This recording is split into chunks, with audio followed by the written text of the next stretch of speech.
Did they make No, contact? no. It's pretty close, but this is going to be a drag race.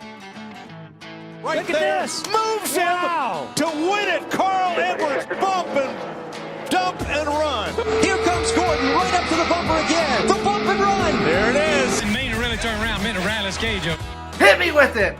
Welcome to the Bump and Run podcast. I'm your host, Michael D. White, joined by my two best friends, Matt the Statman Reilly and Eric Daytona Ron. Hope you guys had a great weekend. Hope you guys had yourselves a Daniel Suarez type of weekend. Been waiting a long time to say those words. He was the big winner out in California for Sonoma. But make sure you like, share, subscribe if you're liking the show. Tell all your friends.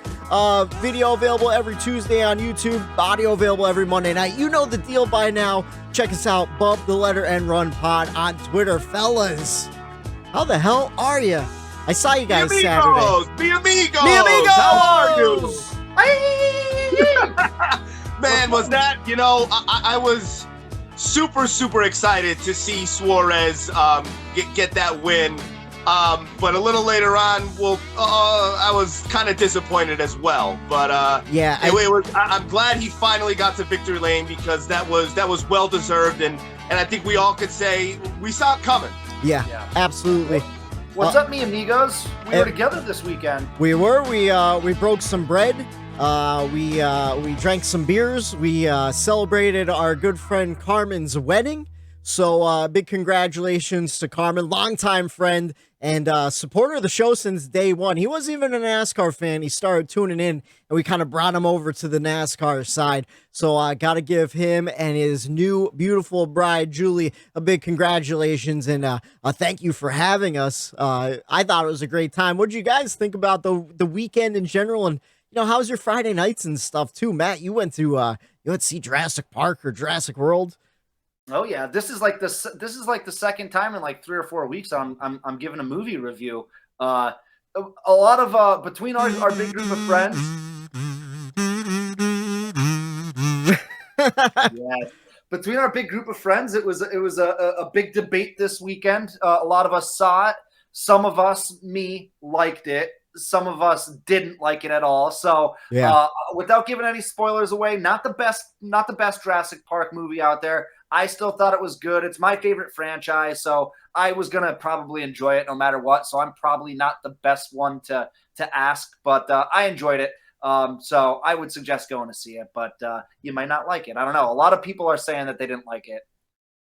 Hey, I mean, to each their own. I feel like when you're 6 movies in, you kind of know where you're getting from anyways. I feel like our one buddy, he was arguing with you in the group chat. I feel like he went in expecting something more than a Jurassic Park movie. Right. The first one's a Steven Spielberg masterpiece, but like all the sequels, they're good. I like them. They're just dinosaurs gone loose movies. Like, what do you want from them? Yeah, but they'll never be like the first one. Right. It's like the Fast and the Furious. First one's the best one. And then you get what you get from all the other ones, and you enjoy it because it's a solid heist movie. It's a Fast and Furious movie. Yeah, you want to see a nice dinosaur monster movie. Yes. How about you, Eric? What was your Friday night like? What did I do? Friday, I just went to the local watering hole, doused Suds and Grubs. Went down there for around dinner time and stayed till the old midnight when it clicked over to my birthday. Turned the old 32 on Saturday, technically, but once midnight came around, the bar sang me happy birthday, and about, I would say, no longer than 2 minutes after they sang me happy birthday, Irish goodbye the whole bar. Like, see you later. Yeah, see you later. Got to get back home to my kiddies, That's right. 32, it hits you pretty hard. So, I knew I had a big day on Saturday as far as the wedding and everything. So I didn't want to be all hungover sitting, in a church and going to Carmen's wedding and being all miserable. So I kind of took it easy on Friday, even though I put about 6-hour shift in.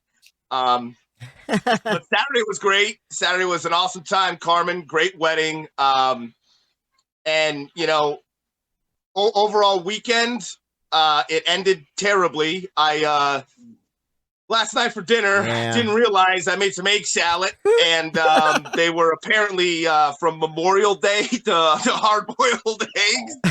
And my girlfriend knew, but I guess I just didn't realize how long ago Memorial Day was. So, yeah, I had a little bit of food poisoning all last night and throughout the day today. But I'm trying to keep it together right now. I do feel better, but yep, the end of my weekend, little wet noodle, little 3-week-old egg salad. I highly suggest you stay away from that. That's all right, Eric. You're not the only one who ingested poison. I ingested poison yesterday in the form of Sonoma. Oh. Yeah. It was. I don't know who felt worse, those fans at the race or me. Man, that was a rough one. Oh, it was a rough one all around. We'll jump into it. Really happy with the win. Not too happy with the racing we saw on track, though. We'll jump into it, but first, do you guys want to jump into the NASCAR news? Sure. And if Eric disappears throughout the broadcast, if you're watching on YouTube, he disappears. He'll be back. No worries. We got you, brother. Don't worry about it. I tell you what, I was dying laughing in our group text message when you sent that. I was giggling so bad. I'm like, oh no, what'd you do? But I tell you what, something that was some good news in the NASCAR news. A little segue there. Worldwide Technology Raceway is taking ticket renewals for next year, expecting to maintain their cup date for 2023. I think that's a great move. I'm definitely looking forward to going back to Gateway, Worldwide Technology Raceway next year. How about you guys after last week's race and seeing it all? As long as Denny and Ross are invited back, I'm cool with it.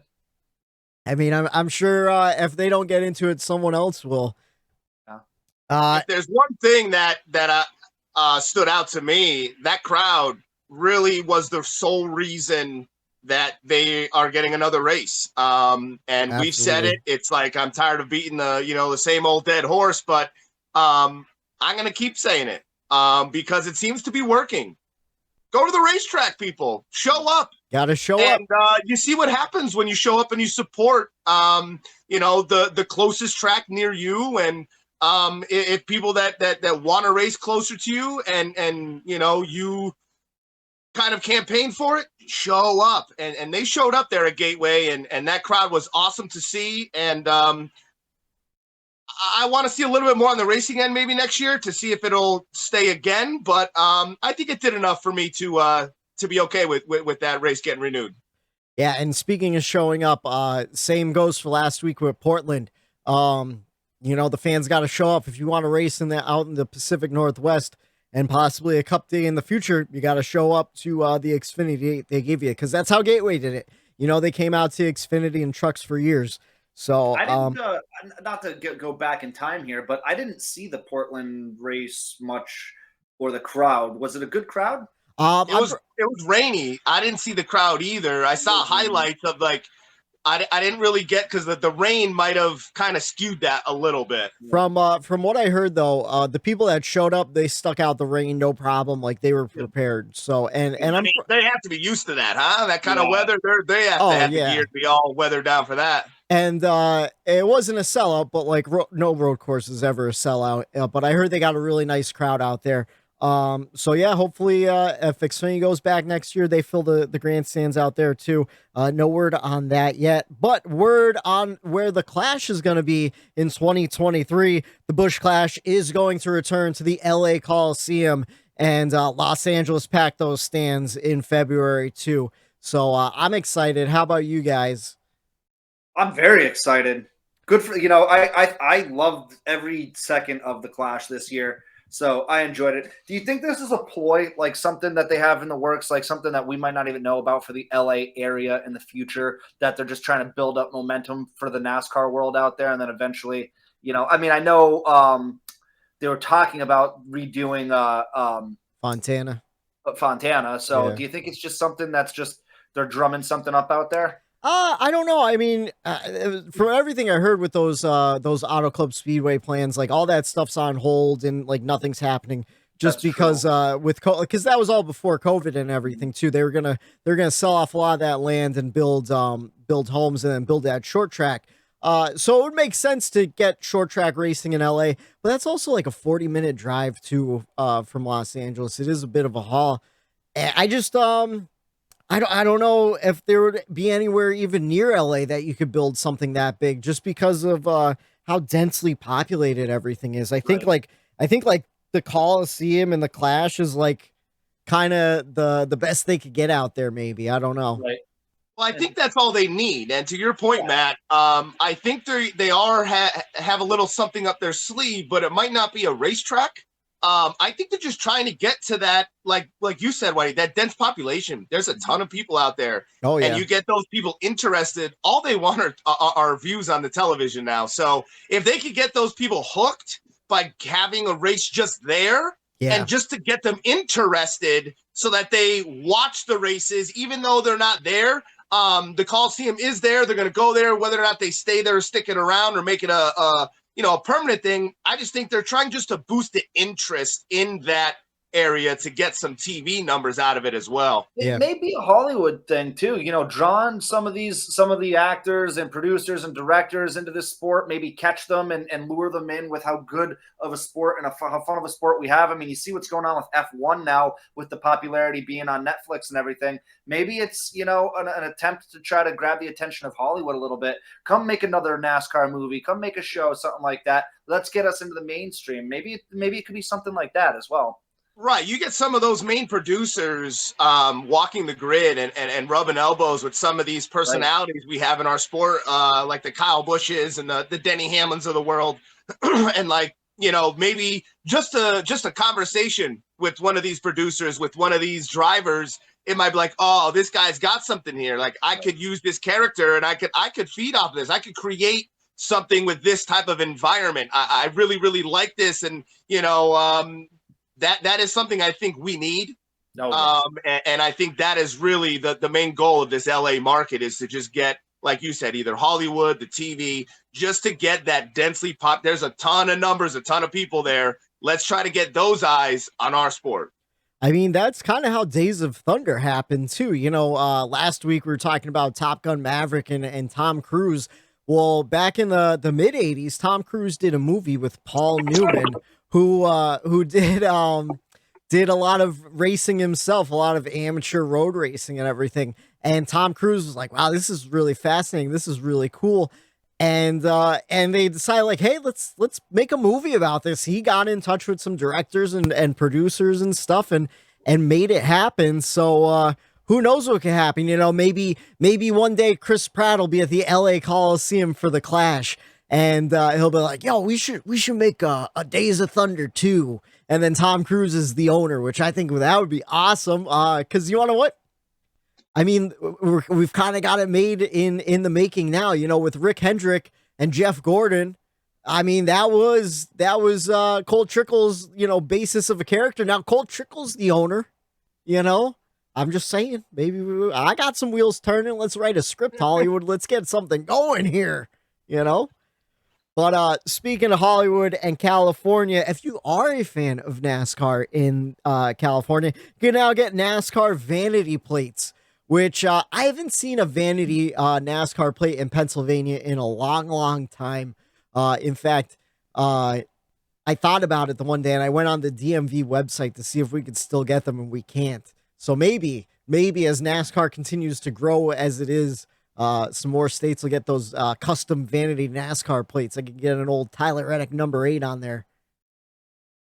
I remember back in the day, they had there was like a bear, they had like a tiger, there was like one with like an owl on it for Pennsylvania. Oh, you really like animals like stamped on the back as a vanity plate. Well, but that was as far as I remember a vanity plate going with any kind of like pictures or anything on it. It was like a few animals. That was like a Pennsylvania wildlife or something. Yeah.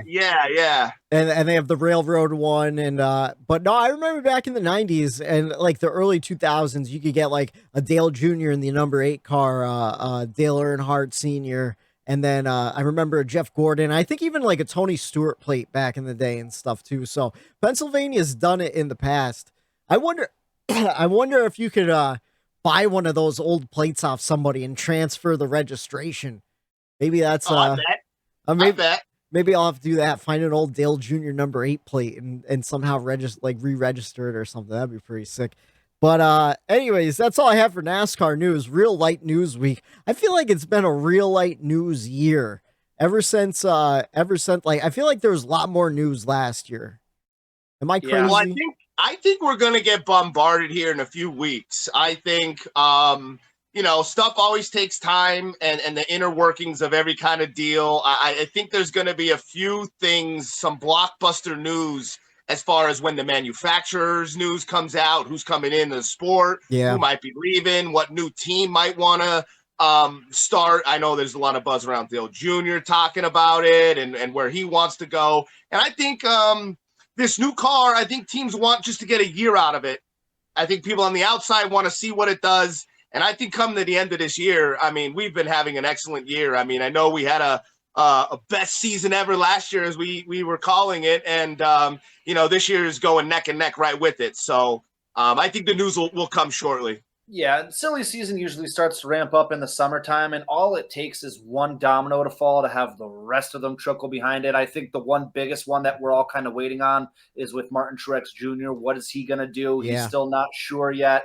Once he makes that decision, if it's a retirement decision, that's the one domino that just is going to start a chain effect of like, well, who's going to fill in the 19? Who's going to fill in that person? And then it starts going. So we'll see. The one thing that you didn't notice or that you didn't mention, Whitey, in the news is that I believe Bob Pockris said that they're expecting the new schedule to come out in August. So I was just about to bring that up. I was like, usually by now we already have the new schedule to discuss and everything, and we haven't seen that yet. So I wonder if they're making big changes. I know last week you shared something with us, and with the possibility of the Chicago street race still on the table. So I wonder if maybe they're trying to figure out a deal with that and the city and all that stuff, Yeah. Typically by now we have the new schedule for the following year in place. I just, again, tinfoil hat theory. I don't even know if it's a tinfoil hat theory, just a theory, is that if it's taking that long where they're anticipating not knowing until August or not being ready to announce something until August, then I'm assuming that there still has to be some deals that need to be put in place, that some stuff isn't finalized yet that they're anticipating will be. So, I mean, I have no idea. It's literally just hearsay on my end, but that's what I would assume is the reason that it's taken so long. I mean, there's going to be, I would think that there's going to be some big time changes in the schedule. Yeah, no, I agree with you. I think we're going to see something major. Just guessing. I'm just guessing it's the street course. But do you guys want to jump into the NASCAR history? Oh yeah. So I have two stories actually. One is from yesterday, June 12th, 1988. The Cup Series went to Riverside, California for the final time. It would be replaced the next year by Sears Point Raceway in 1989, known simply as Sonoma today, where we were yesterday. NASCAR ran Riverside from the late 50s to 1988 and was the longtime season opener in January with a 500-kilometer race from 1963 to 1981. It would be the first race on the schedule, followed by the Daytona 500. So we're so used to the Daytona 500 being the kickoff event. No, we used to go to Riverside, California and race a road course before we went to the Daytona 500. They also ran a 400-kilometer summer race, and Rusty Wallace was the final winner of the Budweiser 400. He took home $49,100, and second was Terry Labonte with $26,175. And I brought that up because I thought it was interesting. I'm like, I wonder what that would be worth in today's money. Adjusted for inflation, that's $121,000 and $64,000 respectively. I'm going to guess Daniel Suarez took a little bit more money home yesterday in Sonoma than they used to bring home in California. And then I have one from today's date, June 13th, 1993. This one kind of near and dear to our home track. During green flag racing at Pocono, a 25-year-old ran across the track after crossing the wall. He literally jumped over the wall as green flag laps were going on. he got lost in the forest of the Pocono Mountains and lit a signal fire so the police could rescue him. He admitted he'd been drinking Coors Light for 13 hours and took some caffeine pills.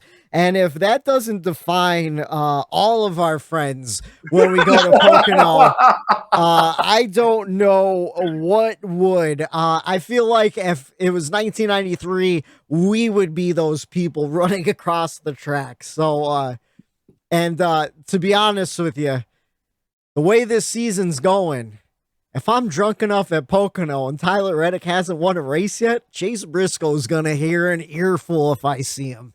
Let's go. Just saying. I'm just saying. But that's all I have for the NASCAR history. I thought those were two interesting stories and relevant to today.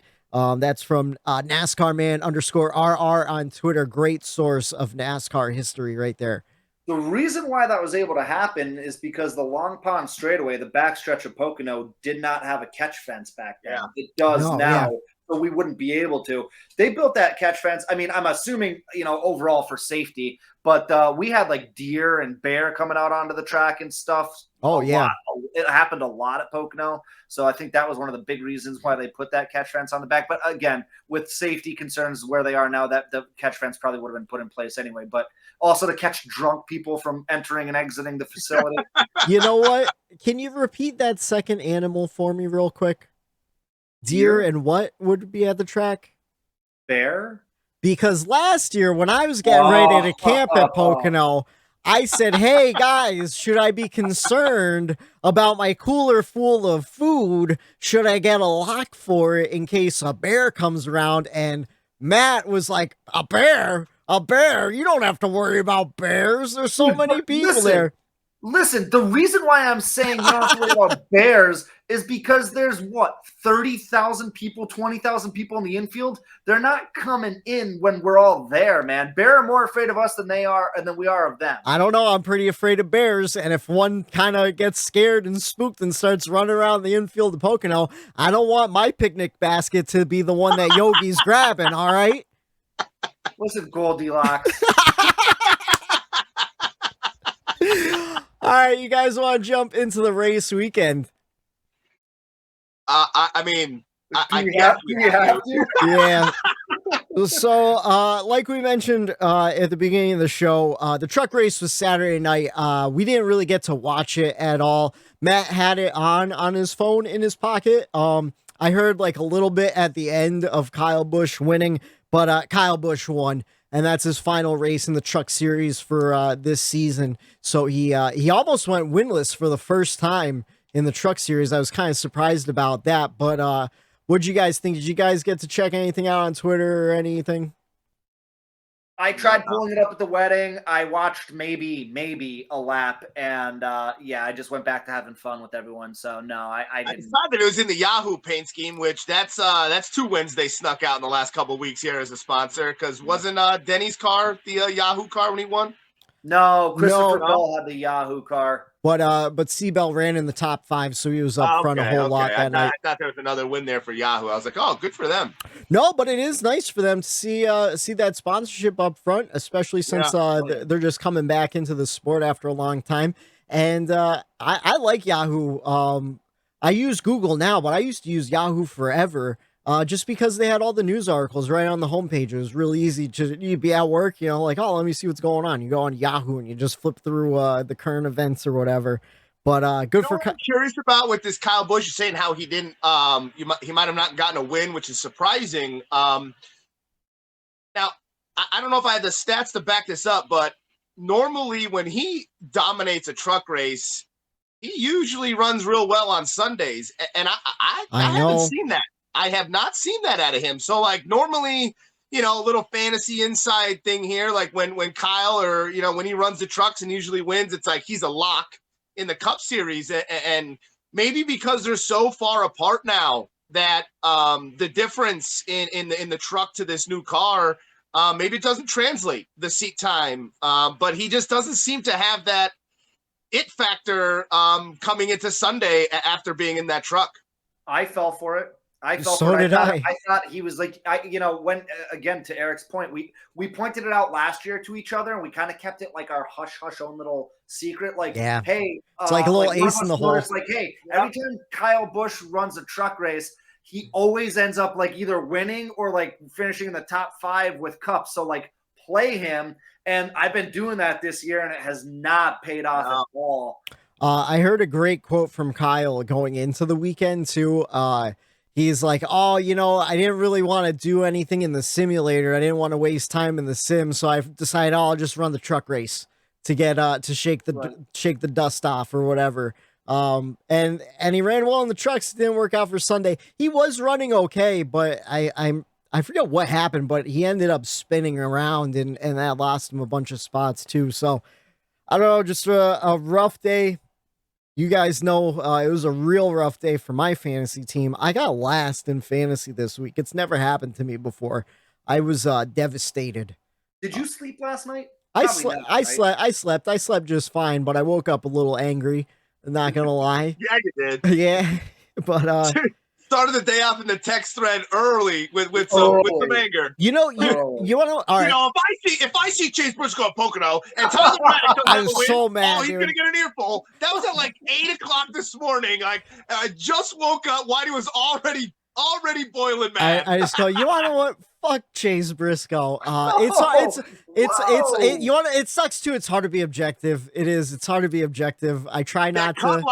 That cut line is getting closer and closer. I feel it. I feel you, brother. You know what kills pressure? This is the pressure starting to build up. You know what kills me though? I did not feel confident. I'm gonna go on a side rant about fantasy, and I know people really don't care about fantasy, but like I was feeling no confidence in my lineup all day long, like putting it in, and then like I was thinking about it. I thought about just playing a bunch of guys that I wouldn't normally play. I was gonna play McDowell. I was gonna play Daniel Suarez. I almost played Kevin Harvick, and I almost played Chris Buescher.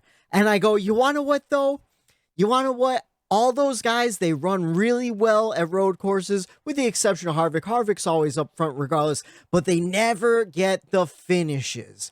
They never get those finishes. And I was torn because I was like, do I play for stage points where I think these guys are going to get stage points, or do I go for the win? And this time I went for the win. I played everybody pretty much in the top 10 that qualified real well, because I'm going to go, all right, they're going to go off sequence and they're just going for the win. And it bit me. It bit me in the ass. And I know Matt did the same exact thing because he had the same exact lineup that I did. Except don't. Okay. We'll get into it. We'll get into it, buddy. Sorry about it. But no, that's all I was thinking about. I'm like, man, I thought about playing all these guys that ended up in the top 5, and I didn't do it. And what did I do? Well, I think I came in 5th or 6th, and I had maybe 5 minutes. I almost forgot to set my lineup, and I just went in, spur of the moment, boom, boom, boom. One lineup, one run. I set it. I put my phone down, and I didn't look at it again because I'm like, you know what? I didn't want to do what you did and overthink it and be like, oh, well, I was going to put that guy in. I had him in, but I took him out. That drives me nuts. I feel your pain there. That's why I tend to just try to, once I put one lineup in, just set it and forget it. I try to stick with it. Yep. Like Ron Popeil, just set it and forget it. Set it and forget it.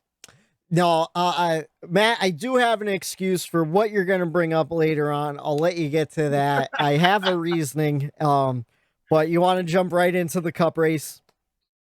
Let's go. All right, mi amigo Daniel Suarez led 2 times for 47 laps to clinch his first Cup Series race. It's been a long time since he won that Xfinity Series championship. A lot of people counted him out. He finally got it done with Trackhouse Racing. They've been on fire all year long. The race at Sonoma lasted 2 hours, 48 minutes, and 22 seconds. We saw 4 cautions for 14 laps and only 6 lead changes among 6 different drivers. Daniel Suarez, Chris Buescher, Michael McDowell, Kevin Harvick, and Austin Cindric, your top 5. And I'm so mad I didn't play a single one of those guys in fantasy. Do you guys want to jump into the race grades? Do it. All right. I forget who we started with last week, so we'll start with Matt this week. What'd you think about the race at Sonoma? Well, it's the first one of the season, boys, for me for a points paying race. Gave it an F. Wow, a full F. Yeah. Okay. Yeah. I thought about it. And then usually, candidly, either whether it's really good or really bad grade, usually the grade I give right after the race ends changes one way or another. I can agree with that. I tend to flip flop. Yeah, but by the time the race ends, and then by the time we get to the show 24 hours later, I have time to actually just like settle in and like take emotions, just process things. I gave not this race. I gave it an F when it ended, and I still have it at an F. I gave the All-Star race an F, which was my only other F of the year. But I feel like both races were deserving. This race was just awful. You know, I can't say there wasn't passing because there was. And I think we'll probably get into the stats that I dug up about passing, but there were 2,235 recorded passes yesterday, green flag passes yesterday. Yeah. We just didn't see most of them because, again, Fox's lack of production and knowledge of the sport showed through again, and we just didn't see those battles. And I know we'll probably get into all that, but once the leader got out front, it was over. You know, we saw it with Kyle Larson in the beginning. We saw it with Chase Elliott, and then we saw it with Daniel Suarez, who eventually ended up winning the race. Buescher gave Suarez a little bit of hell there for about a handful of laps, but was never able to get up to him and pass him. That was maybe the most exciting part. Yeah. As far as like battles go for the lead, but still, even then, we didn't get to see the actual pass for the lead.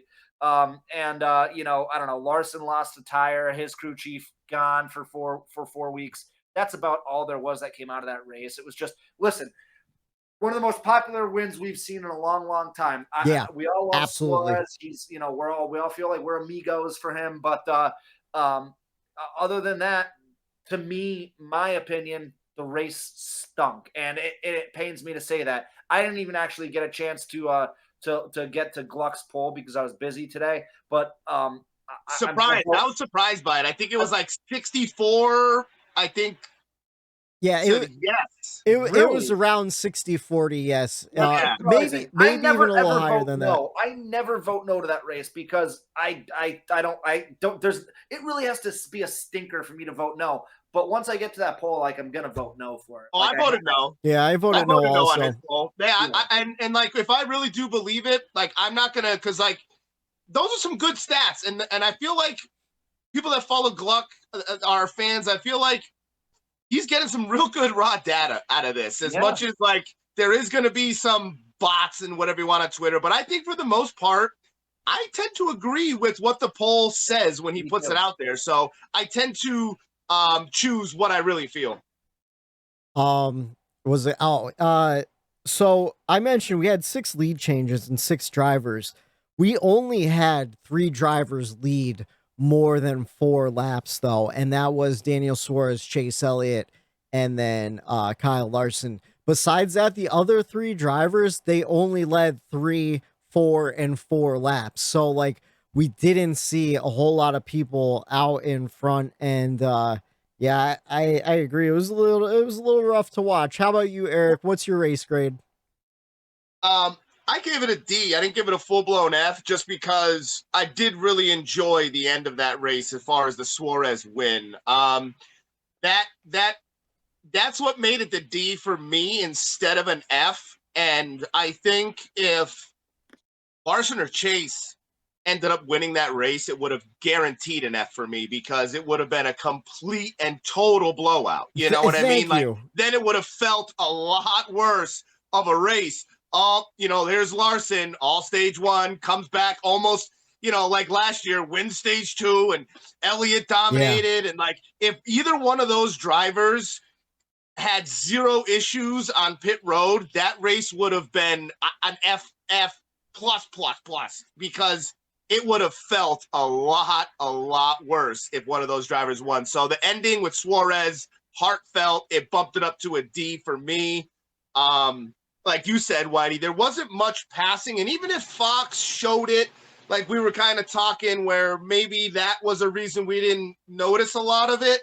But I think you had a great point earlier, Whitey, where you said it technically, yeah, there was passing, but it wasn't because a certain car was battling and getting around another guy. It was because some guys in the top 5 or top 10 were just fading. They just faded out. Back. Their cars were just bad. They faded. It wasn't because there was good battles. I think once your car just faded, you faded, and that was it.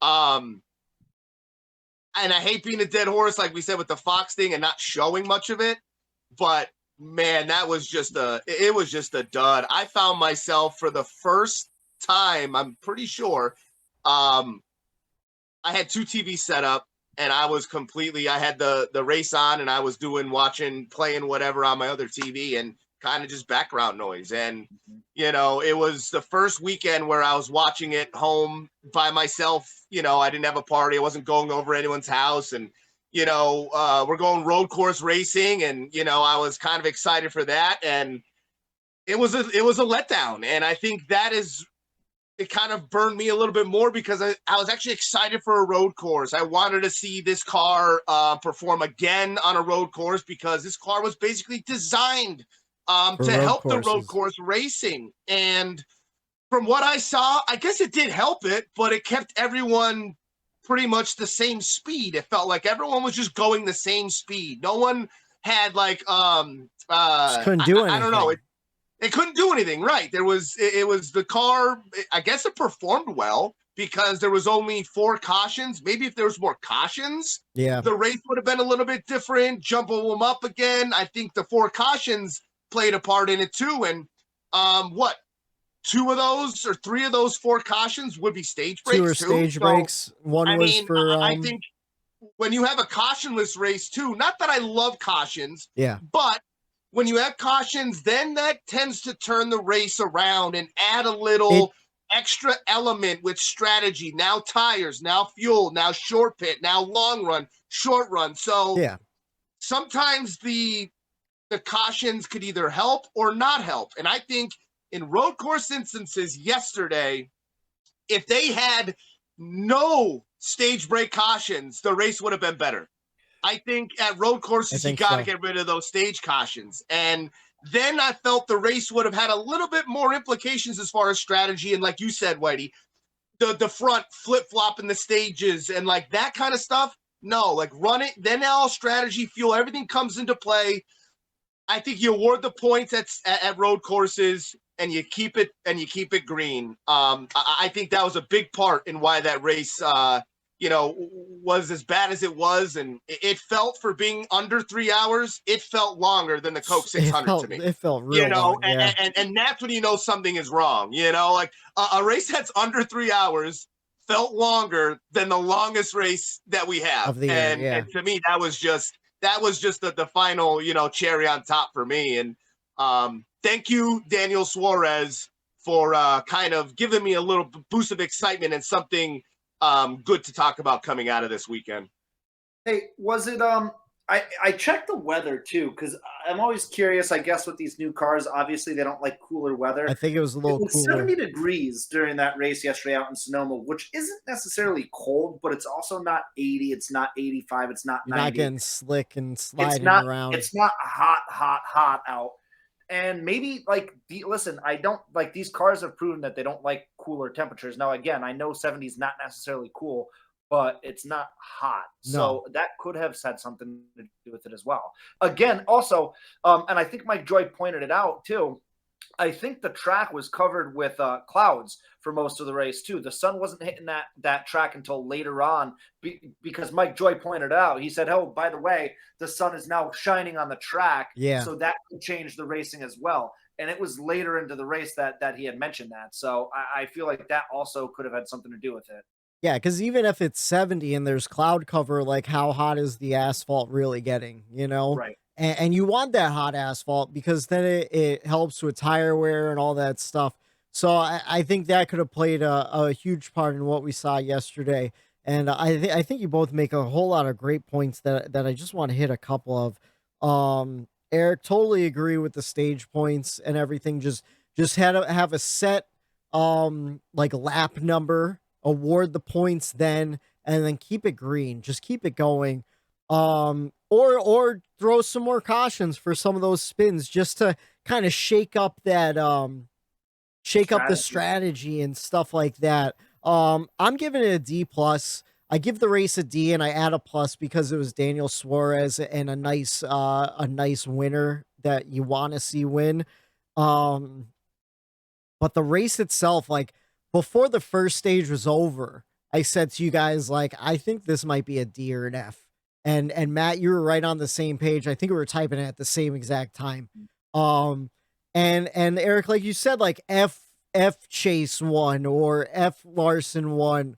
Like it really, I think it would have been an F because like it's kind of like that Darlington race from a couple years ago where it's not a special win. Yeah, and it's just guys win. And it's just a big runaway race, and I think there might have been good racing that we just missed because of Fox, and it's the camera angles I've been complaining about, where you have the camera on the wall and you just see the line of cars go rushing by, and then you have the external car cameras where you're showing like the bumpers, and that's it. But like when you're at a road course, you want to see from the aerial view, you want to see as much of the course as you can, because there's things happening throughout all those turns. And like, I think the biggest part, like that really, like it made me mad and it kind of made me check out, is Mike Joy is on the microphone saying like, oh, we're going battling 3 wide into the turn.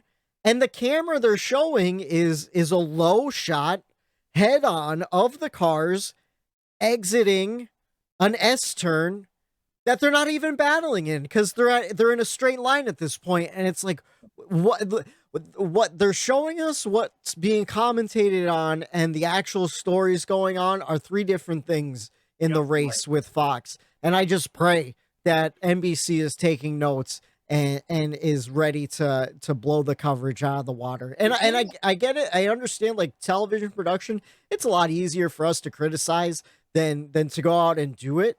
But I mean, Fox, you've been doing NASCAR races for 21 years, 22 years at this point, you know? Like, come on, like something's got to give. I just think that the booth, sometimes I feel like the people that are on the cameras and putting together the shots, I feel like they have no earpiece in and listening to what the booth is saying. There's no communication there because, like you said, the Mike Joy will say, oh, look, there's an incident coming out of, turn 11, and the production isn't hearing that, and they're not switching to what the booth is talking about. No. And that just comes off as so sloppy to me. Yes, it's sloppy. It's gotten to the point where I think probably if you go back and listen to every episode this year, we have mentioned some sort of malfeasance that Fox has done over the past race. But it's at the point where like it's impossible to tell the narrative of the story of the race without mentioning Fox and something that they missed, something that went wrong, because now it has become part of the race itself with like, yo, we're missing important stuff here. Like even Kevin Harvick a few weeks back when they did the all driver broadcast, I believe it was at Charlotte for the Xfinity race. He got caught and it went viral on Twitter. He got caught, saying to the producers like, yo, are we going to I forget what the incident was, but he's like, yo, are we going to show this? It? Yeah. Like, what are we doing? So, he's like, put it on this battle. Like, show this, Yeah. Yeah. And I feel like there's been numerous, to your point, drivers and even the people they had in the booth come out and talk shit on Fox. And they're in the booth. Yeah. Like, there are people complaining that they hired to call the race, and like, in a way, I would be upset too, because now I'm trying to call a race. If I'm Tony Stewart, if I'm Jamie McMurray, if I'm Matt Kenseth, if I'm these guys, and you hire me and you want me to call a race, and your production team is going to make me look like an asshole because I'm going to mention something or talk about something, and you're never going to show it, and then people are like, "What is this guy talking about?" Yeah, you know what I mean. It makes the on air in the booth talent kind of look bad sometimes too, because they're trying to paint the picture for us and it's just they're not getting the proper camera angles to go along with what they're trying to point out. And to your point, Whitey, the wide camera angles at a road course, you have a wide camera angle, you have a drone shot that allows you to possibly see a wreck or someone spin that's in 26 behind you, and then you different can battles, get to it. you know? Yeah, and like, man, you're right, man. I didn't think about that, but we do bring up Fox in every race. They've affected it for the viewer. And if you're trying to get viewership, we talked earlier in the show, maybe LA, millions and millions of people get those eyes on the TV. Well, yeah, you can get their eyes there, but are you going to get them to stay there? Are they going to understand what just happened in the race? Are they going to know what's going on? Absolutely not. As far as Fox. The crazy part is, too, is it was obvious a few races recently that they didn't even have a helicopter, blimp, or drone at the facility because there were zero overhead shots. Like, it was just clear, plainly obvious that they didn't have any overhead shots. They actually had a helicopter at Sonoma yesterday. They spent whatever money, big time money, I'm sure it takes to get a helicopter to this race, and they underutilized it. Barely used it. If there's any type of race that you want an overhead shot, staying on the overhead shot, it's a super speedway and it's a road course. And they wouldn't even show a full lap on the overhead. They would show maybe the first 4 or 5 turns of the overhead and then cut back to those tight shots. Like, leave it up there. Let us see the full field as it's going through, because that's where the excitement and the drama is. And it's just so poorly produced. Like I said, I know, like Whitey said, you know, it's easy for us to say because we're not TV producers, we're not live sports producers. But we're consumers. We're consuming the sport through the eyes, and we're dedicated consumers. And if we're having a hard time following it, think about the new fans. Yep. And like, one thing, like, it drives me nuts that I've been noticing, you know, they just zoom in on one car. I don't want to see someone zoomed in on one car unless there's an issue with that car. I want to see a tire going down or something where, like, oh, I see what's going on, why they're zooming in. If you're just zooming on the car to tell the story about this driver or something that they've been doing recently, we'll show the 4 other cars around them too. And if it's a road course and they're kind of spread out, I understand it. But they do it every week at oval tracks and stuff like that. Like where's the battle cams? You know? And you know what else too blew my mind? So normally on a week-to-week basis, people will complain that they only show the Larsons of the world, the Jimmy Johnsons, the Gordons, the popular drivers. Well, guess what? You are at a road course. Your most popular driver, and Matt, I'll take this for you so this doesn't come off as being biased, probably, because I appreciate it, Eric. Every week, they'll show Chase Elliott and Kyle Larson. But of all weeks that you should have had the camera on him at all times at the end of that race, they didn't do it at all. And he drove through that field like a son of a bitch, and they didn't have any of it on camera. Like, it's your most popular driver. You're arguably the best road course racer in the sport, and you don't show him tear through the field on a comeback at the end of a race after some troubles. Like, to me, there's your storyline, Fox, right there. Yeah. That's your storyline. That's the story of the race. His teammate dominates early. Now Chase, he dominates. Oh, has some trouble. What are these guys going to do? Make your storyline out of those 2 guys right there. You have it. And if you do the Larson, the Elliott, and now you have Suarez storyline on top of it, it would have went so smooth because you could fill in that gap of the, let's say, not so much good battles. Well, I know where there's good passing. It's some cars that are awesome going through the field, and it just so happens to be your most popular driver, and you blew it. You blew that opportunity. It was sad. Chase the dog's going nuts in the background because he knows you're right. I didn't get to it fast enough. But yeah, I mean, I'm talking about him, but he got fired up. He knew I had his back over there. The only way I knew, so I'm a Chase fan. It's why Eric took that and I didn't, because I probably would have gotten a lot more heated than that. I'm a Chase fan, and obviously I want to know where my guy's at throughout the race. If it wasn't for the way I consume the race, which is by me listening to Chase's radio, and I have a tablet there that has the whole rundown lap times, the delta times and all that, I wouldn't have known what was going on until Chase started creeping up into 14th, 15th, 13th, 12th. Here he comes. I was listening to his radio, so I knew what was going on. I was watching that delta time, watching it shrink, watching him cut through the field. And I was just like pleading with my TV, like, why aren't we showing this? Like, he's obviously coming up through the field at a high rate of speed. Let's show this. And it's disappointing. Like, we don't want to, for all the listeners who do listen to us on a weekly basis, you're probably sick of it at this point, or maybe you agree with us and you want to hear us every week talk shit on Fox. We don't want to do that. We don't want to talk shit on. I want to sing the praises. Really, we want to enjoy the race. We want to be talking about the racing, but it's unavoidable at this point. So I am assuming maybe that's the end of our Fox rant for now, but we just had to get that off our chest. Yeah, I think we're going to give the collective records this week to the Fox broadcast. And in fact, you want to what? Just discussing all the drama of the race that we kind of missed. I'm going to bump the race grade up to a C-. Whoa! You want to what? And you want to what?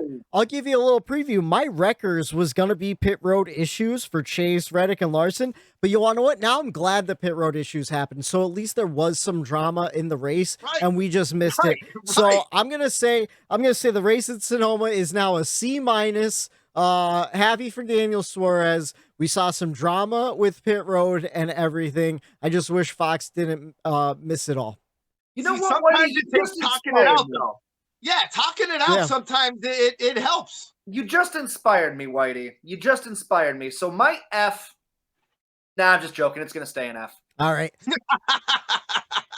Speaking of checkers and wreckers, you want to jump into those for the weekend? Hell yeah. All right, Daytona Ron, let's start with you then. What's your checkers and wreckers?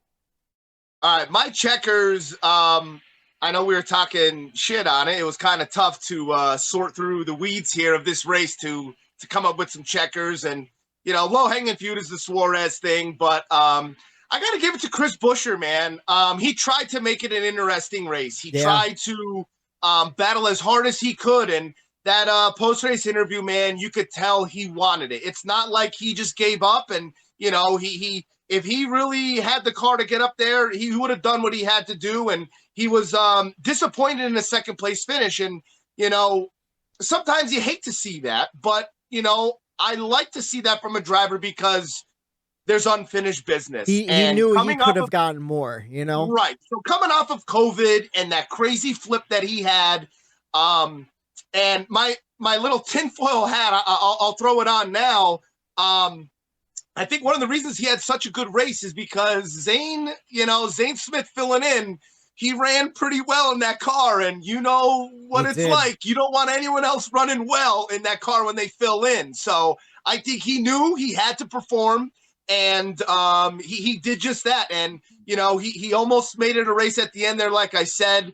But, just all around, just a great day from that 17. And just Ford in general, I felt like they had a great day at Sonoma for a road course. Yeah, I agree. He qualified really well, qualified in third, finished second. Brad Keselowski finished in the top 10 also, so good day for him. And, Chris Buescher, one of those guys, if he won at a road course or if he won at Daytona, I wouldn't be shocked at all. In fact, he almost won Daytona last year going into the playoffs. So kind of makes me nervous thinking about guys looking in at that cut line and everything. And like you said, too, Zane Smith did a great job getting 17th place last week. And you never want to be outperformed by the guy filling in for you.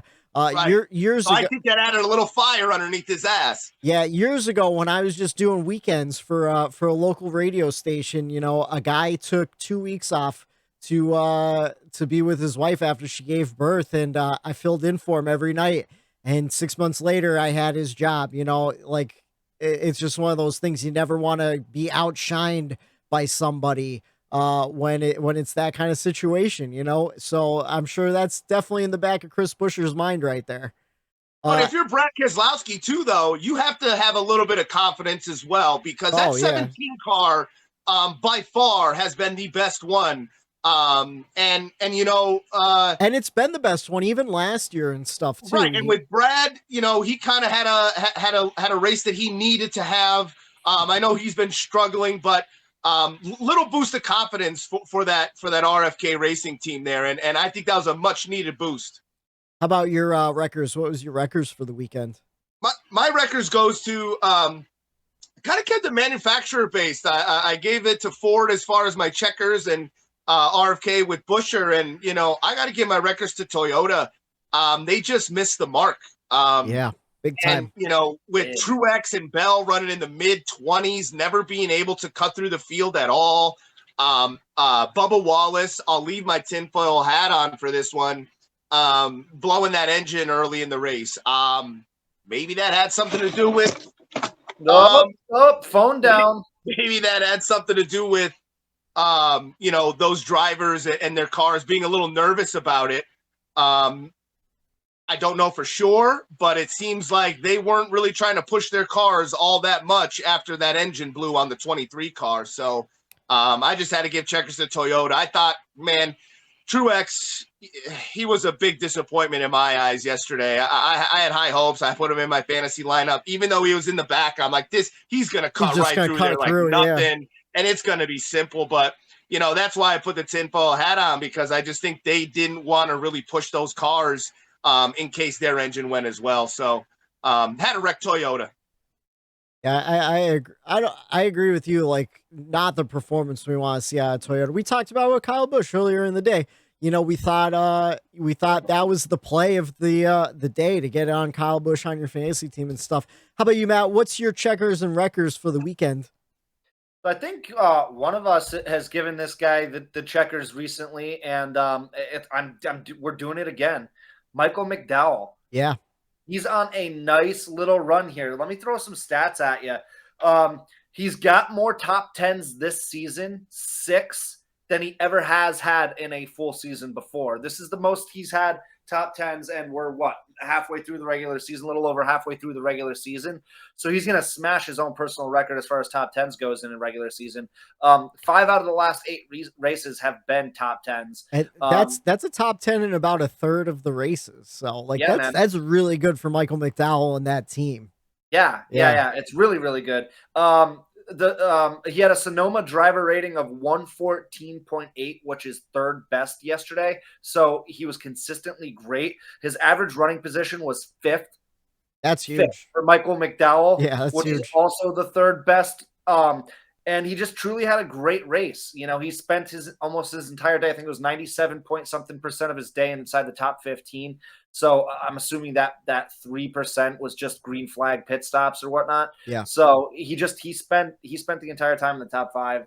He deserves all that credit. And I know we'll get into it later with drivers who haven't won yet, who might possibly get a win. It can't be surprised at this point if Michael McDowell is one of those guys.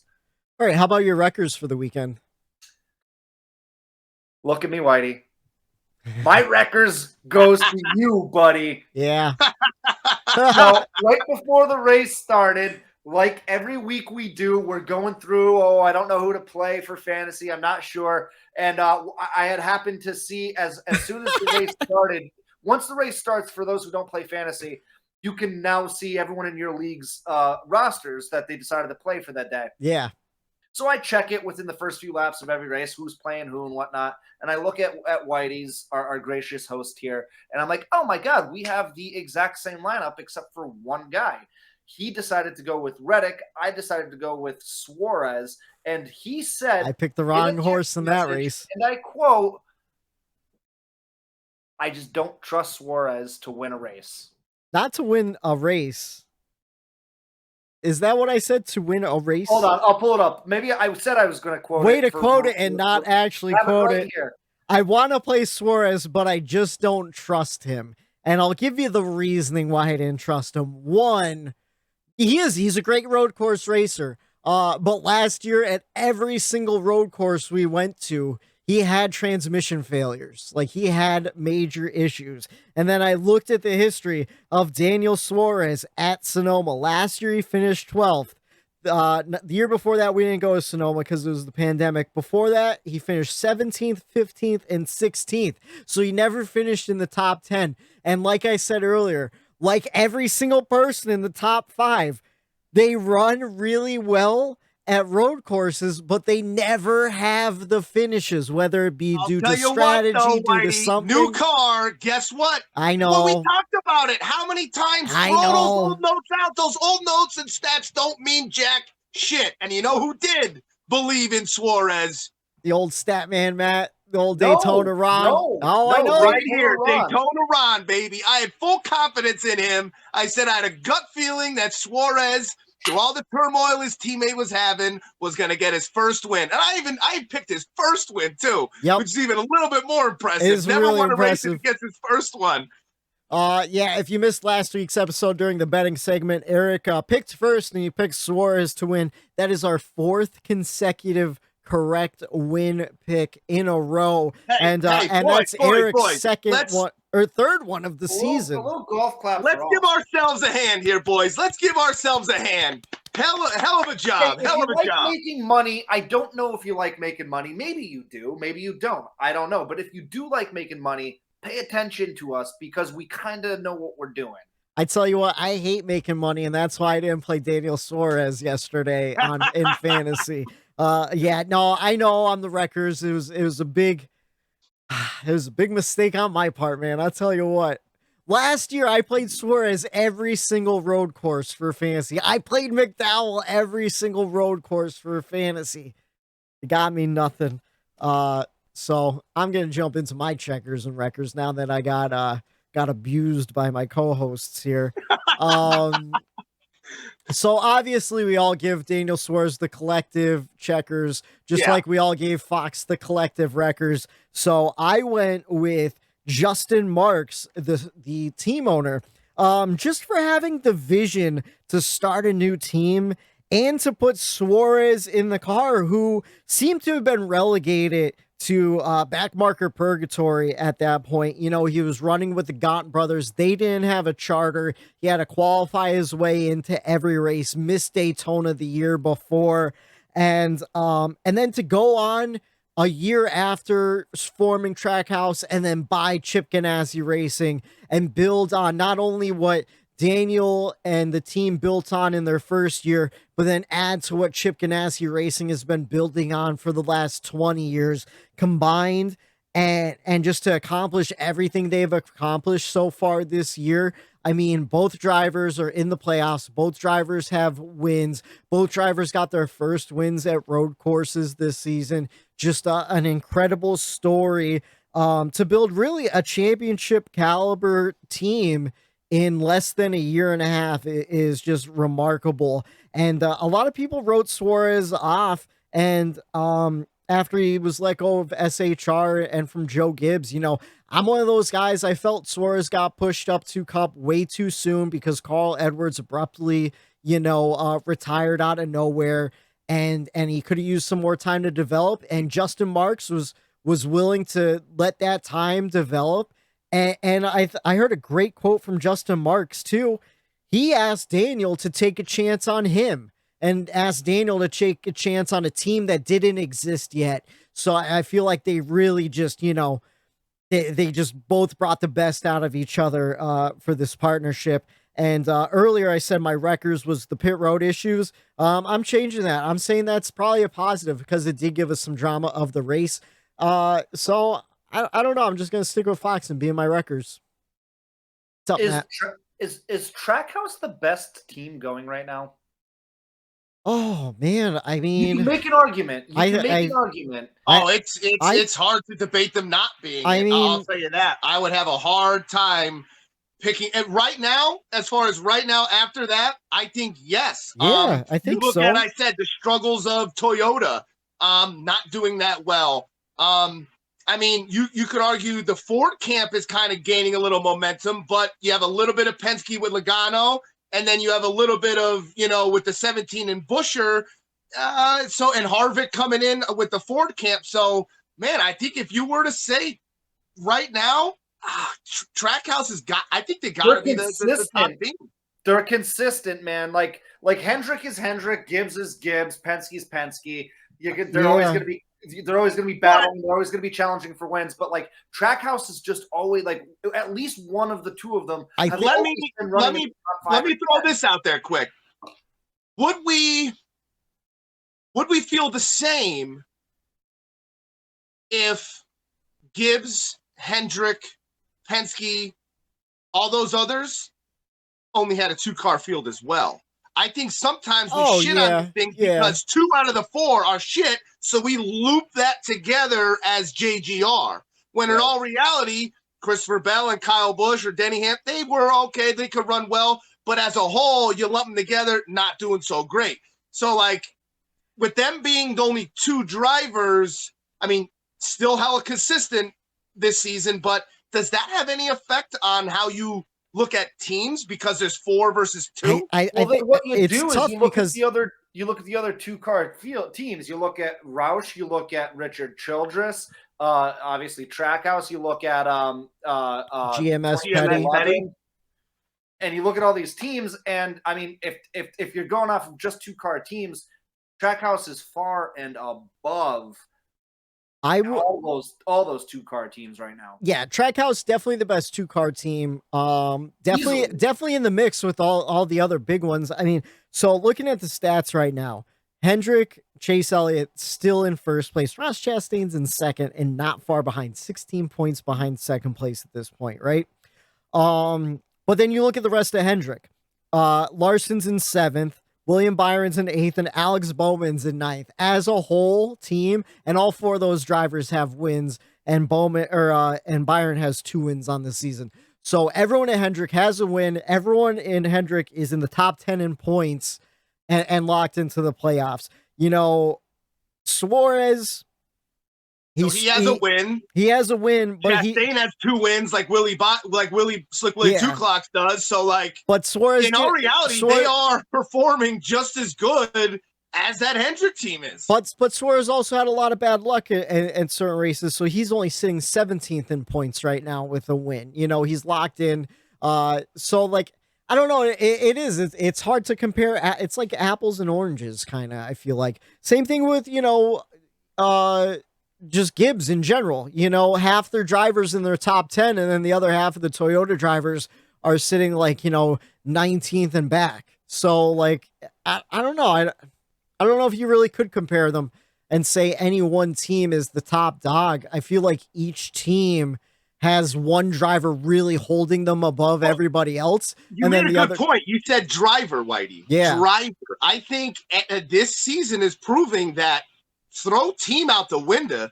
I think the driver is making the difference this year more than just the team or anything. Like, you look at the individual guys, like you brought up earlier, Matt, Michael McDowell, like that's just a guy that is doing awesome this year because he's a talented driver and this car works for him. So, maybe the team thing is a little overlooked right now. And it's just who's behind that wheel on a given weekend. Yeah, no, I don't know. It's very interesting. I feel like we could probably do a deep dive in stats to go further. But even looking at like Penske, Ryan Blaney still hasn't had that win yet, but he's still sitting 4th in points. Joe Logano is sitting 5th in points. And then Austin Cindric, who has a win, he's sitting back in 18th. So I don't think like any one team is far above. It's like Eric said, it's all about, individual drivers at this point, So yeah, I don't know. That's by checkers and wreckers. I feel like we covered a lot of the storylines from the race. I don't have much to talk about there. We didn't mention, and I do see it in our notes. I know we're going to, but I feel like probably the second or third biggest storyline of the race yesterday is Larson losing a tire, and Cliff Daniels being gone for 4 weeks. That's a pretty big deal. Yeah, absolutely. I mean, obviously, he could still work on the car at the shop, but yeah, he's going to be off until Pocono in July. So. But I feel like if there's any driver that like you could put anyone on top of that pit box and just put a car out there, if there's one driver you want behind that wheel to just sling it and give it his best shot, I don't know. Like, I think Larson would be the one that could kind of get through that shit. I disagree, man. Yeah, I don't think so, dude. Back to the Coke 600 when Cliff Daniels talked him off a ledge, and then you saw. Ooh, good point. You saw all the rest of Larson's he is in his head. That's a great point. I think Cliff Daniels is an extraordinary crew chief, but I mean, your larger point does ring true. I mean, Larson, if there's anyone who can overcome it, it's going to be Larson because he's right. So but to your point, in the immediate moment right now, is there something going on in Larson's head that is distracting him right now? Because he's got the championship hangover. I always see him coming off as a calm, cool guy under pressure, doesn't really get too frustrated. And man, his radio the last couple of weeks, he's been showing some frustration. And it could be, Matt, to your point, a little frustration. You know, you're a champion. You're not running as well as you did last year. I know he dominated and won a ton of races last year, but maybe he's put a little too much pressure on himself right now. And he does need that presence in his ear that he knows to calm him down. So, I think you changed my mind. So during the pick lane, we're going to talk about drivers who we thought would be stacking up better than they are right now. And Kyle Larson kind of comes to mind right now just because of the sheer dominance we saw last year, where now he's having I feel like just a regular old year. And it feels like super underwhelming. Like in the last 6 races, he has one top 5. That was second place at Kansas. But then, so he has 6th at Dover, 36th at Darlington, 9th at Charlotte, 12th at Gateway, and 15th at Sonoma, which are good race finishes. Like if Tyler Reddick had those finishes, I'd be happy with him right now. But because it's Kyle Larson, I feel like I expect more, especially coming off of a championship year. It's I don't know. It kind of blows my mind just thinking about just the different comparison where we'll praise, Michael McDowell for having a good stretch of 3 races or Ricky Stenhouse Jr. for having a good stretch of 5 races. And then Kyle Larson's just kind of running in the top 10. And you're like, man, what the fuck is going on with Kyle Larson right now? Well, kind of like a couple years ago with Harvick, we kind of had this same sentiment with Harvick where we're like, man, Harvick's having such a shit year right now. Yeah, and he was running super consistent. He's sitting 6th in points. He had so many top 5s, top 10s. He just didn't get the win that he had 10 of the year before, too. So, there is that coming off of a dominant year and knowing and always seeing him up front. Larson, just like Harvick, same thing. They're running. If that's my driver, by all means, I'm ecstatic to have those finishes, like you said. Yeah. But I think the just the known stardom that they have, you expect them to be up there. You expect them to have the wins. And sometimes when they don't get them, you kind of think they're not having that great of a year, but they really truly are. Fucking pickle lane. Are we going to go into the pickle lane from this? Oh yeah. So I was gonna say, but yeah, with Cliff Daniels being out though, I wonder if this will affect Kyle Larson going further. Maybe even just shaking that confidence some more. I don't know. I feel like there's a lot of psychological mindset for drivers that we really don't talk about much. But Bubba Wallace, I mean, that documentary on Netflix, Race with Bubba Wallace, really eye-opening. Really does a good job of going into it. But even just listening to the scanner on Sunday, and I've been listening to Reddick's scanner for 3 years now. And you pick up on certain patterns, and it seems like when something goes wrong on pit road, then he psychs himself out and then overdrives the car to try to compensate, gets himself into a bigger mess. So who knows? I don't listen to Larson's scanner, but maybe there's something like that where it's maybe his confidence is shooken just a little bit, even though he's still finishing in the top 10, top 15, It's easy for fans like us to be like, well, these guys are making millions of dollars. They get to race cars for a living. It's the coolest thing in the world. What is there to be worried about? Why is there stress? Why do they get in their own heads? Why do they beat themselves up? And it's because you got to perform. It's their livelihood. You're not going to have a job. You're not going to be making the millions of dollars. You're not going to be racing at the most elite level in the Cup Series. So it's just, is it fun? And are they all lucky that they get to do that for a living? Hell yeah. But on the other hand, this is a business as well. And it's a cutthroat business at that. And if you're not performing, if it's not, what have you done for me lately? We'll see you later. just like we said, 10 minutes ago, Chris Buescher out for 1 week. Zane Smith performs well. What happens there? Who knows? So, but Chris Buescher pulls off a top 5, second place finish, But yeah, that's all I have for the race. I mean, I feel like we covered pretty much all there really was to talk about. Besides that, yeah. How about you guys? You got anything else to add? I think we got it, man. All right. Well, then everyone loves to talk about the winner on a Monday, but we also here at the Bumper Run Podcast like to talk about the guy who came in last place. We mentioned him earlier. It was one Bubba Wallace. He had an engine expire within the first 30 laps or so, and like a huge cloud of smoke out of that exhaust. Like they blew a piston and rods or something like that. There's no recovering from that. Just another bad luck day for Bubba, I'll tell you what. It would be illegal, or it should be illegal, for us to mention Bubba Wallace without mentioning Eric. The mustache. Oh, killer mustache, dude. And you know what? I wanted to bring it up, Matt. You knew exactly I was going to bring it up. And I'm devastated because... Did you hear his interview? He goes, you know what? He goes, man, after that, he goes, I think I have to get rid of the stash. It's like bad luck or something. And I'm like, no, Bubba, I love the stash. It's a killer I love stash. it. Keep it. But it's like, I think it's in his head as a superstitious thing where I think it's going to be gone after this week here, boys. But it is spectacular, classic mustache. Hey, I completely understand the superstition, too. I had to retire a lot of Tyler Reddick t-shirts after some bad weekends. And he better release some new merch soon because I'm running out of t-shirts this season. I threw a Chase Elliott shirt away not too long ago because of that specific reason. Every time I would wear it, something awful would happen to him.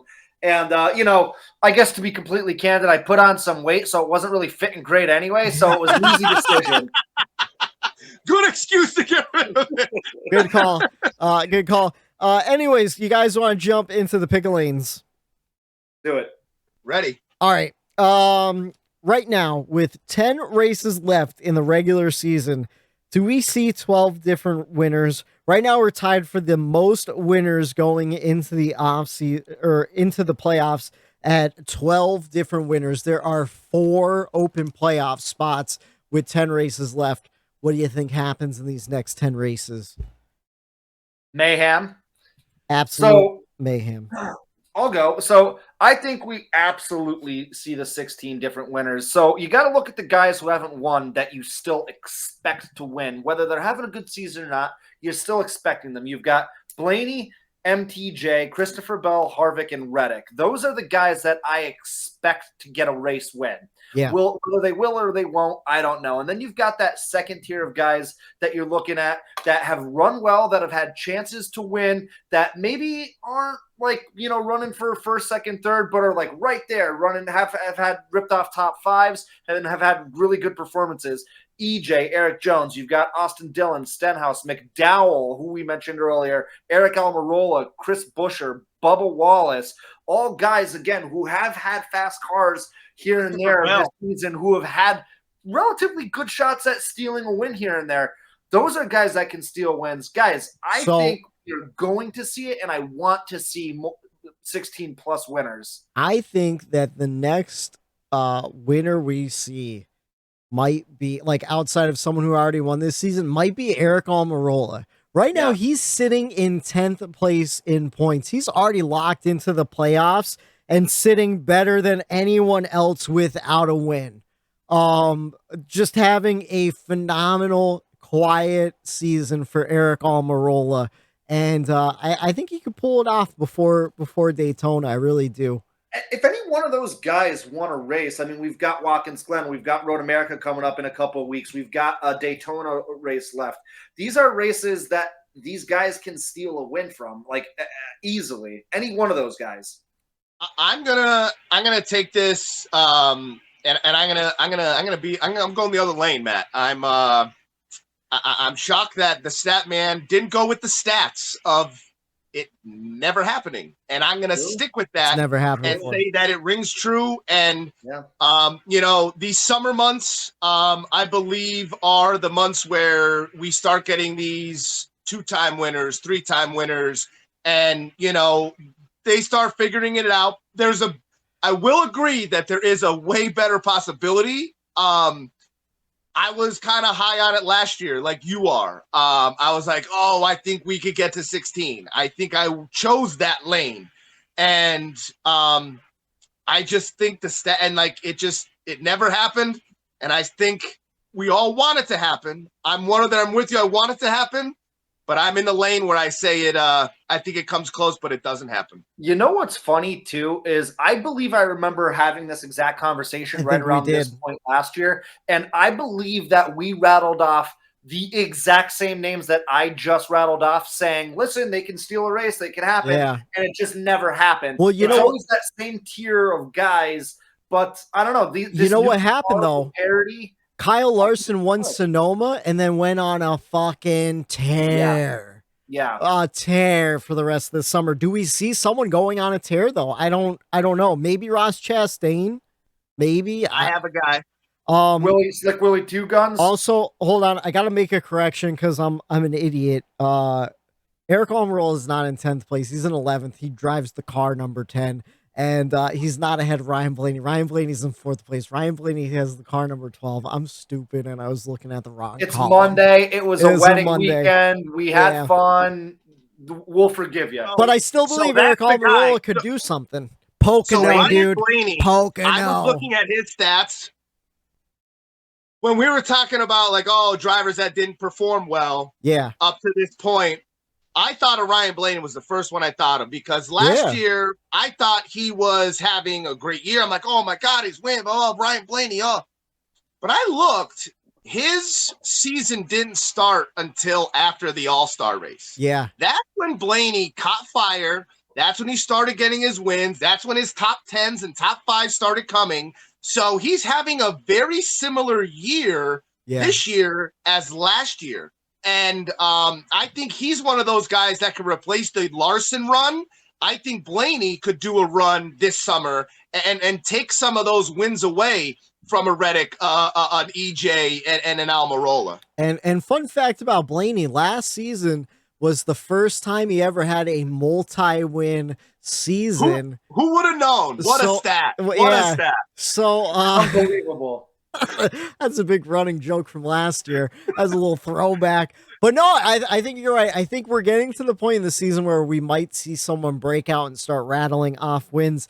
And that's why I'm going to go against Matt too. And I say we probably cap it off at maybe 14 different winners and then 2 open spots that, maybe Eric Almirola and Ryan Blaney, if they don't get the wins or start rattling off wins, they point themselves in because they're the top, points sitting right now, like Matt, to your point, it always seems like there's either 2 or 4 drivers that swap each year as far as cut line underperforming and being at that cut line. You know what I mean? Because there are 20 drivers that you could say, oh, they could win a race.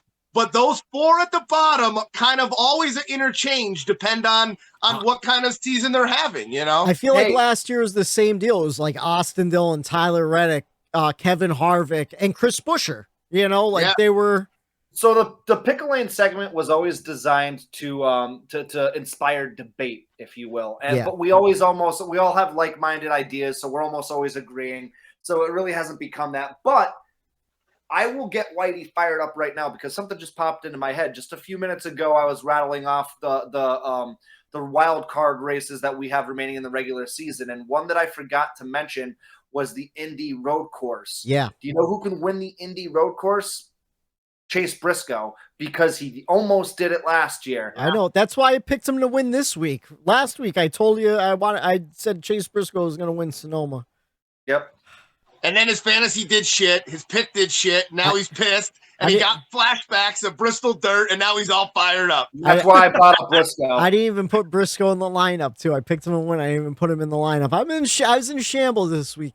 That's the problem. Like I'm still getting used to all this road course racing where it's hard to cap them and pick the right guys and stuff, there's so many different strategies. There's so much different stuff that can happen.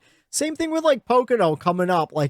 I never know who to play for Pocono going into the Pocono weekend. like a road course kind of sometimes. Me too, and that's why I struggle. I struggle with road courses in fantasy, and you want to know what though? We are hitting a big stretch, and I feel like, I want to say like all these road courses are kind of wild cards too. We got so used to seeing Chase Elliott and Martin Truex Jr. swap the wins at road courses that we forgot about a lot of these guys and how good they could run and all the different strategies that you could put into a race. And coming up, we have, I think the next road course we have is Road America on the 4th of July weekend. Then we have Atlanta, basically a super speedway now. That could be a big Atlanta, wild card. We have New Hampshire, and that's an Eric Almirola type track. He won last year, and he runs really good at those smaller near mile short tracks. He's been great the last couple years. Yeah, then we have Pocono, treat that as a road course. We have the Indy road course, and then we have the 2-miler at Michigan and Richmond, and then Watkins Glen, and then Daytona. Like there's a lot of wild cards coming up where we could see 16 plus winners. I don't know. Are you coming back my way? Are you coming back my way? I feel like I'm split down the middle where I could see it going either way. So I'm gonna play the center and say like, yeah. I mean, I don't know. I'm in the middle, man. I hope. You can't pick. Choose right now. Gun to the head. Choose. Gun to the head. You have to choose. You have to choose. 15 different winners. That's my call. Oh. Right. We're gonna have one open spot just for the excitement at Daytona.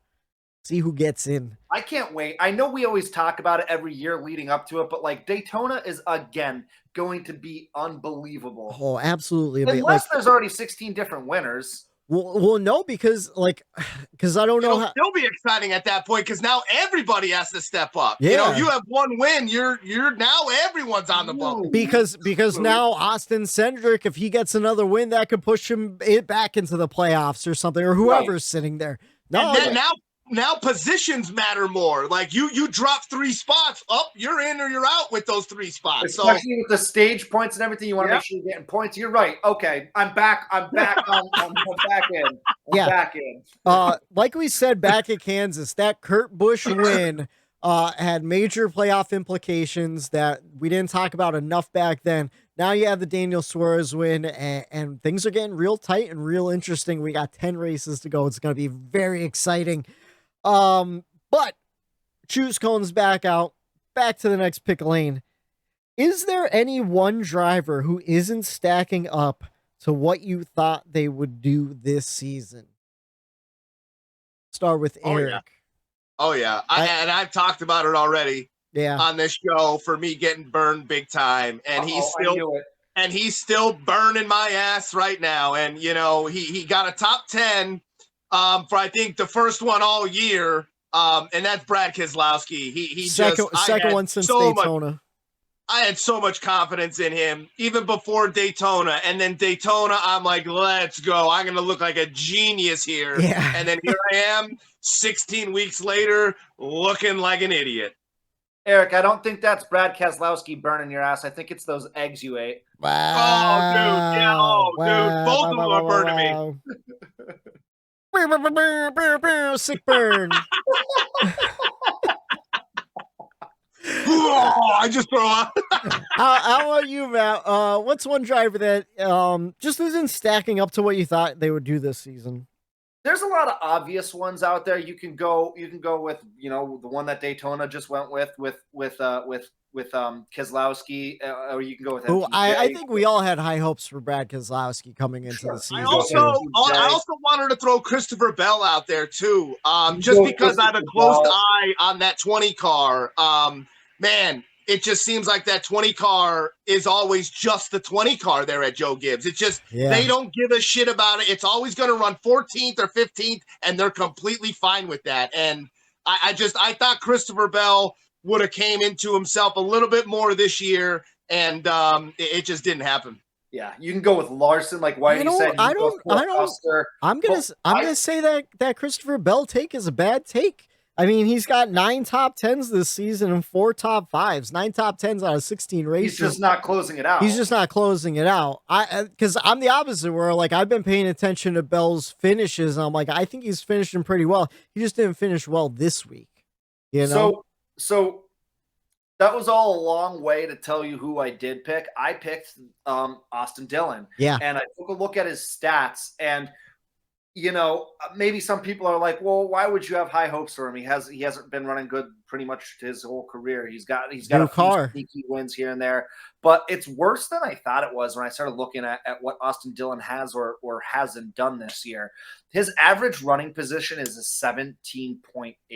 Which you got to take that with a grain of salt. You know, if there's DNFs involved, there's some stuff that's kind of out of his control. Sure, whatever. Yeah. The average finishing position, that was the average running position. So, I mean, I don't know. You take that with a grain of salt. But these next couple stats that I found are really damning. The passing differential is a minus 192. That's third worst in the Cup Series. I don't know what that means. Okay, so passing differential means that he's been passed 192 more times than he's passed someone else. It's a plus minus stat essentially, but for NASCAR. Okay, that's third worst in the Cup Series this year. That's not good. That's awful. That's not good. Quality passes, which is green flag passes against people inside the top 15. Top 15. 691 of those. That's 20th. That's middle of the pack. I personally expect more than Austin Dillon. Maybe that's my fault that I expect more than Austin Dillon. And then here's the one that really blew my mind. Percentage of laps running inside the top 15 is a 50.3%, which means literally half of his season has been run outside the top 15.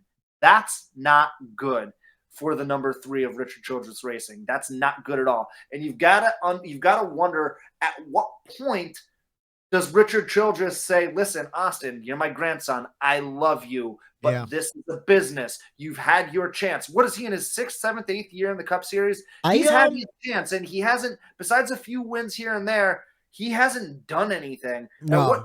At what point does Richard Childress make a business decision, or does he never? Right now, Austin Dillon reminds me of Paul Menard, just a solid top 15 guy.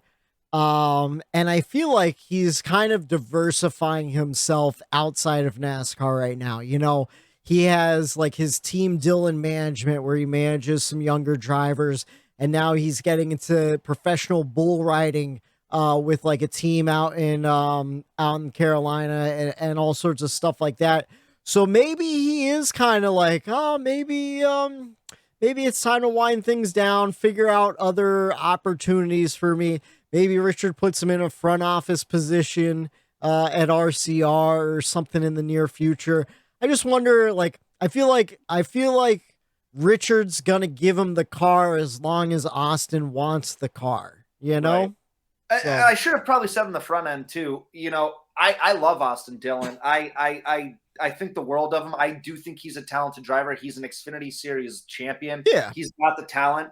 I think the reason why I'm so passionate is because I do like him. I do hold him to that higher level. And just like so many other NASCAR fans out there, the number 3 is near and dear to my heart. So I want to see that car running up front. I want that nostalgia, if you will. And I just haven't gotten it with Austin Dillon, and that kind of stinks. And, I don't know. I think that's part of it as well, is not seeing that number 3 where I think it should be.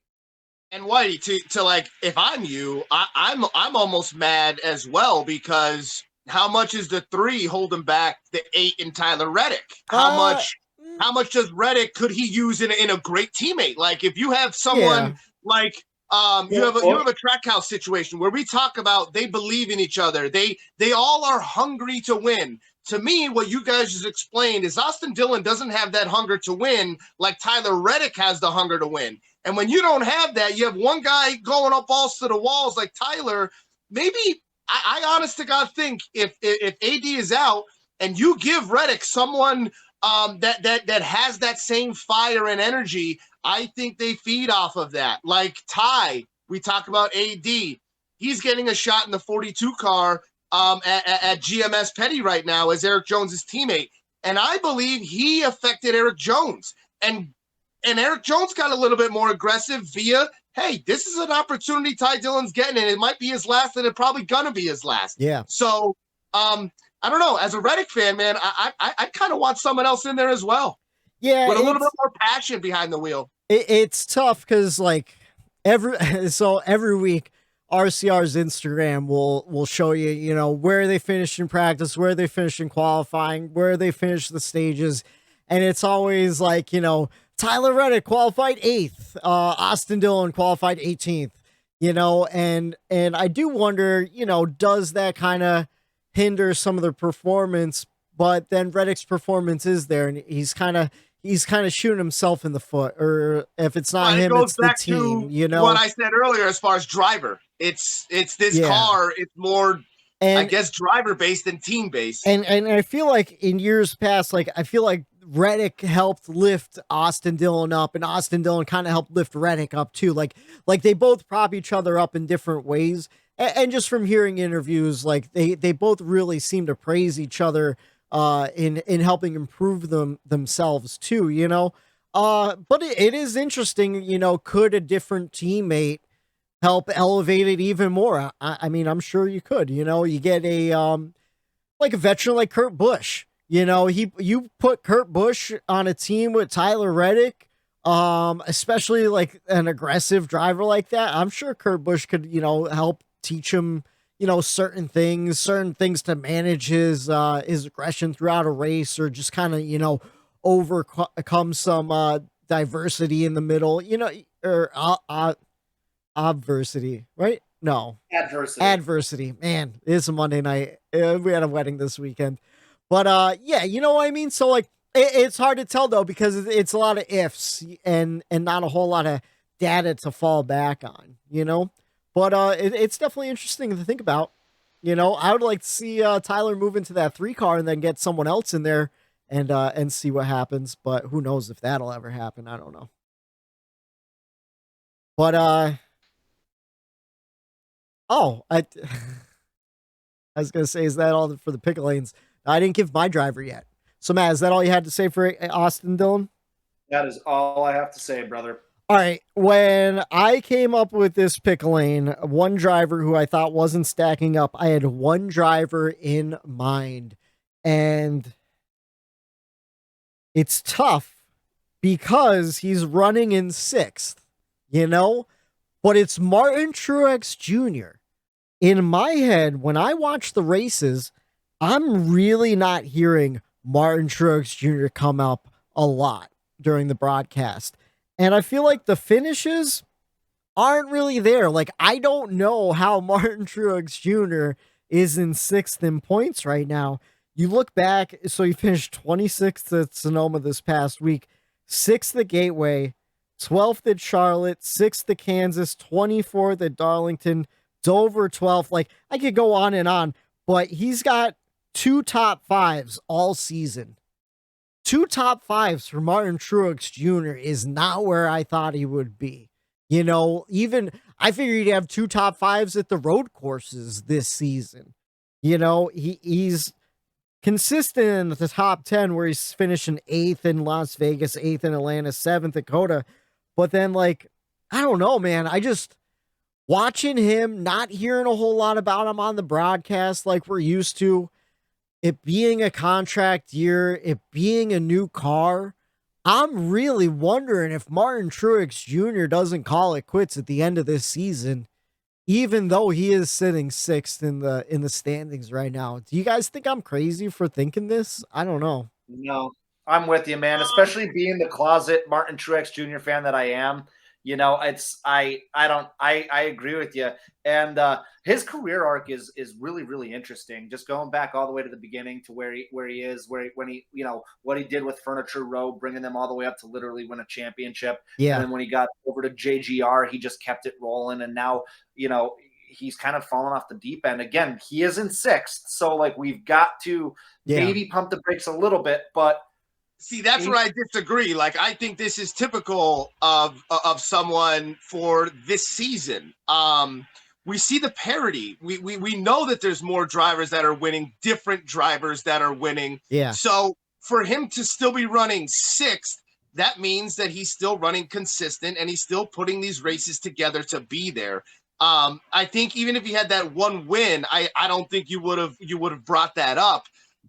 Because I kind of had the same sentiment when it came to like the Christopher Bell thing. Like, he's 15th, only plus 28 right now in the playoffs. Like, to me, Christopher Bell should have a win, and he should be up there in the top 8 as far as points goes, and like just trying to, he's almost having a similar season to Truex, except for he doesn't have the veteran presence like Truex has to kind of have that.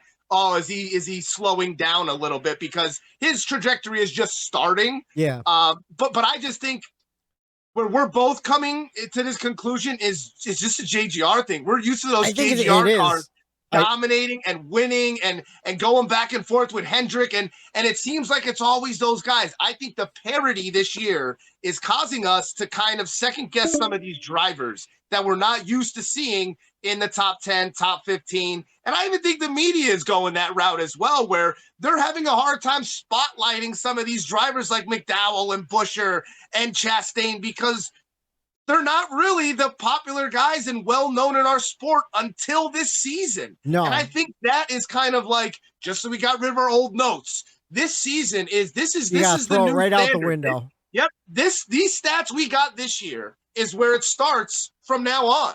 And these new drivers, I think the parity has a lot to do with us being like, oh, Harvick's not having a good year, or Truex, or so-and-so. But it's just because of the parity. Not necessarily are they slipping. It's are others gaining. Yeah, and I think, you know what? I think that is also kind of affecting your view on Christopher Bell, too, because like you just said, he's 15th in the points right now. Well, really, he's 10th. He's 15th on the cutoff line because of the playoffs. Yeah. But he's still sitting at 10th, which I think is super impressive for Christopher Bell.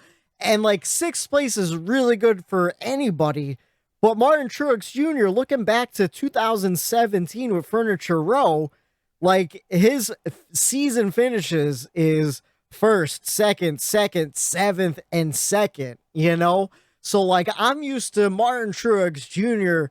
being in the mix for the championship 4. And right now I'm wondering if he makes the championship 4, even though, the playoffs are a whole different animal too, obviously he's going to make the playoffs, no problem, but it's not the Martin Truex Jr. I'm used to. Oh, sitting 6th in points. Like, well, as long as we don't get 16 different winners and he's not one of them. That's exactly right.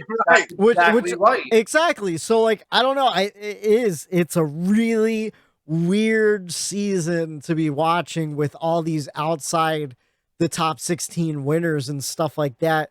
And it's just like what we brought up with Kyle Larson earlier. We're like, I don't know, like Kyle Larson's doing just fine, but it's not the Kyle Larson we're really used to, but that's all I have for the pick of lanes. We're getting near the end of the show here.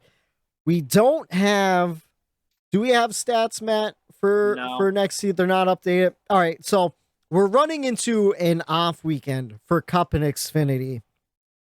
Trucks will be on track Saturday night, 9 p.m. on FS1 and Knoxville Raceway for the Clean Harbor 150. We will not be doing a podcast next Monday, just so everybody knows. We're taking the weekend off. We're taking a little vacation time. I'm going to the beach. And Matt, I think you said you have some baby stuff going on. I figure it's been a long season so far. We just need a week off to just reset, and we'll catch you back for Nashville, which will be in 2 weeks. And Trucks will be on track Friday, June 24th, 8 p.m. on FS1 for the Rackley Roofing 200. Xfinity will be Saturday, June 25th, 3:30 on the USA Network. We're making the switch to NBC. Xfinity is going to be on the USA Network. And if you stream it like us, I'm almost certain it'll still be on the NBC Sports app for the Tennessee Lottery 250, because I watched the Indy 500 on the NBC Sports app. So we're good there. And then Cup is on track Sunday, June 26th, 5 p.m. on NBC for the Ally 400. We're heading back to Nashville Super Speedway. We don't have the numbers, but I would like to do picks regardless. Eric picked the winner, Daniel Suarez. He got you 47 points. I picked Chase Briscoe. He got me 24 points. And Matt picked Kyle Busch.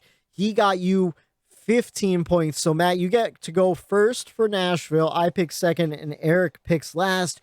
Who are you thinking for our second trip back to Nashville Super Speedway in the Cup Series? Well, we talked about him, and it's just one of those guys that he's having an underwhelming season for who he is. He won this race last year. I'm going with him again. I've only picked him once before this year. So I'm going with Kyle Larson. I think he gets it done. He's got. Oh, no, I think we lost Matt. He thinks he's going to get it done, though. Is his mind right? Oh, sorry, Matt. Matt, we lost you there for a second. Oh, you're cutting in and out. Oh, no. All right, you're back. Oh, no. All right, I'm back. We think his mind is right. So, Kyle Larson, you're picking Kyle Larson. What I was going to say was, Kyle Larson's off for the next 2 weeks. He's probably going to go win 15 dirt races. Mm-hmm. I think he's going to get his mind right. He's going to get himself where he needs to be, and he's going to come back and he's going to win Nashville. I think that could be valid. Get a little confidence boost on the dirt track. How about I picked second. I am going with Nashville's a 2 miler, right? Or is it a mile and a half? Mile and a half, right? Mile and a half, I believe. I am going to go with someone that already has 2 wins on the season.